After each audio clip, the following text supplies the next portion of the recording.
Hey, it's Sean from Sean's DIY and Reviews. Thanks for coming to the channel. Today I have a dog training collar, and I've done a few of these before in the past on the channel, so you can check out some of those other ones. I think to a certain point these are a commodity, but this one was a little bit different, and I thought might as well try it out, but might be the last one on this channel. So here you go, you got your remote training collar. This is P Collar 350 is the model number. It's waterproof on the receiver and not on the remote.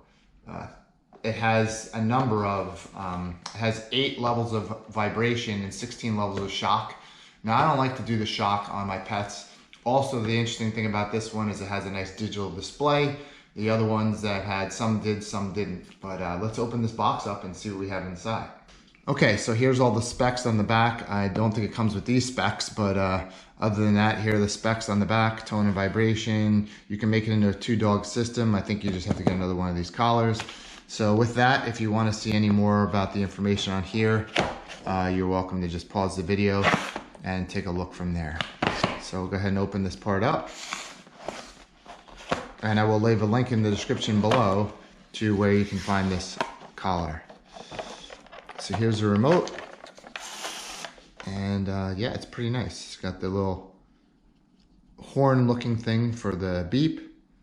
It's got a little phone for the vibrate, and it has a little lightning bolt for the shock. So pretty easy to determine which is which as far as that goes. Then over here you have your plus and minus button. Looks like a power button right there. I'll press and hold that. See if there's some power in that. Oh, maybe it's just on this side. This is the power.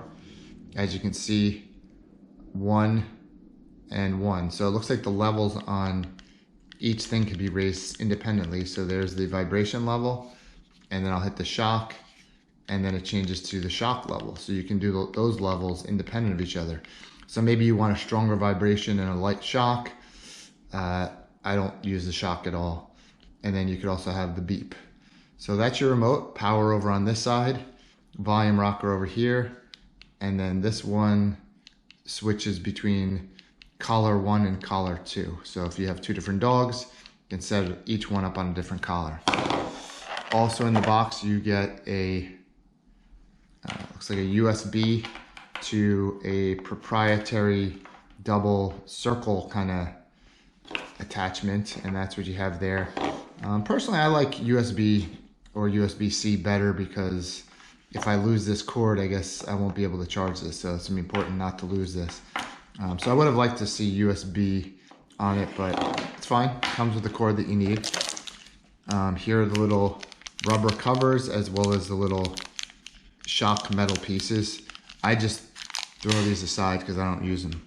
This actually goes on the shock tester, so you can press it, and if this light bulb lights up, you know the shock is working. So that's a tool that you don't actually use with it, just put it aside. Now they did give you a charging brick, so that's nice too. A lot of these things don't come with a charging brick, so to get one, that's pretty good. And then here is the actual collar, which is plenty long, which is good. You can adjust it to any dog size. This is probably fit a giant Saint Bernard. And then here it says Petmum, and then there's the power for it on top. Here's the back where you would screw in your little shock arms, and then you can obviously put the little rubber tips on there if you don't want to accidentally shock the dog, but I just don't even put those on.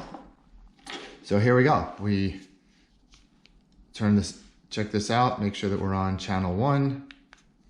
And make sure this is on. Okay, so when you have this on channel 1, this is marked to channel 1. Click my little button. You can see a little green light go on there when I press it. And you see a little red light up here, so you can tell that it worked. And then here you got your vibration. That's at 8. Let me see if I put it down to 1 and see what we get. And it seems to be a little shorter and maybe more intense, but let's go up to the highest level of 8. It seems to be a little bit longer as well as maybe a little bit more intense. And then the shock, of course, you can see when I press the button, the little red light lights up on top of the remote, And the little red light lights up on top of there as well. But I'm not putting in the little shock mounts right here at all. The other thing to point out is you got your little charging port right there. Make sure that's closed tightly when you're not using it, or when you're using it so water doesn't get in. And this would be your charging scenario. The larger of the two circle inserts go into the collar, and the smaller of the two go into the remote. And then obviously on this side you have your plug. You'd open that up, expand that, and plug it into the wall, having these two things right next to each other. Another thing to point out is that this slides back and forth no problem, so you can adjust the unit to wherever you want it to be on the actual collar.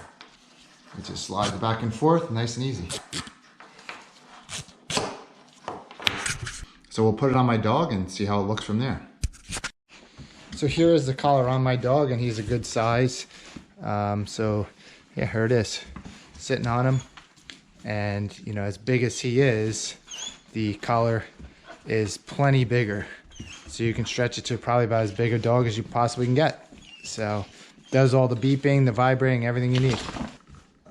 So there you go. If you know, you're looking for a collar, this might be one of them that you look for, and obviously there's other ones out there. So I like the digital display, I like the blue color, and it works well. I hope this video was helpful to you. Give a thumbs up, subscribe, see you soon.